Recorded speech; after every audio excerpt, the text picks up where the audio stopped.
शेतकरी मित्रांनो नमस्कार. मी Jaywant Magdum, Roy company business manager Sangli. सध्या मी दुधगाव गावात आहे आणि आपण कंट्रोल आणि ट्रीटेड असं दोन्ही पद्धतीने आपण सरेवर त्याचा प्रयोग केलेला आहे. साधारणपणे ह्या सरीला आपण कोणतेही केमिकल किंवा आळवणी किंवा फवारणी किंवा खताचा डोस दिलेला नाही. ह्या सरीला आपण प्रॉपर सुरुवातीच्या काळामध्ये ह्याला एनर्जी स्टार्च एनर्जी टोनची फवारणी केल्या. 040 पर्टिगोनिया 04038 प्लस त्यामध्ये फुलवा ॲक्टिव्ह असं यामध्ये ड्रेंचिंग केलेलं आहे. तुम्ही दोन्हीतलं बघू शकताय.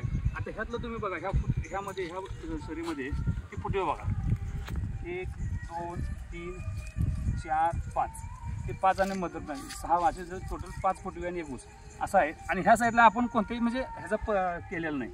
तर हे बघा हे 1 ऊस जेटा आणि हे 1 ऊस हे बघा एकच फुटवा आणि हे आत्ता दुसऱ्याला निघा लागला आहे.